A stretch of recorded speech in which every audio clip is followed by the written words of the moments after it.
আপনি আপনার মেয়ে বিয়ে দিবেন, কি করবেন? মেয়ে বিয়ে দিবেন। তো জামাইয়ের খোঁজ খবর নেওয়ার জন্য গেছেন, জামাইয়ের এলাকার মধ্যে গেছেন।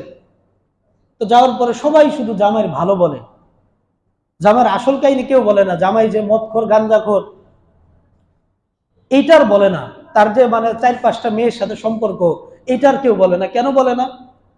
যে আরে ভাই তার ব্যাপারে বললে তো কি হবে, গীবত হবে। তার ব্যাপারে বললে কি হবে, গীবত হবে। আপনার এলাকায় আসছে এক ব্যক্তি, তার মেয়ে বিয়ে দিবে এলাকাতে, এই এলাকার এক ছেলের কাছে দিবে। ওই ছেলের ব্যাপারে আপনি জানেন ছেলেটা ভালো না, মদখোর গাঁজাখোর, মুরব্বীদের সাথে খারাপ ব্যবহার করে, নামাজ পড়ে না ঠিক মতো। তো তার এই এলাকায় আসছে, সবাই বলতেছে ভাই ছেলে তো মাশাআল্লাহ খুব নামাজি, খুব ভালো, মুরব্বীদের খুব সম্মান করে। এই বিয়ে শাদীর ক্ষেত্রে এমনটাই করে। এরপরে একটা সংসার নষ্ট হওয়ার কারণ হয়ে যায় মানুষজন।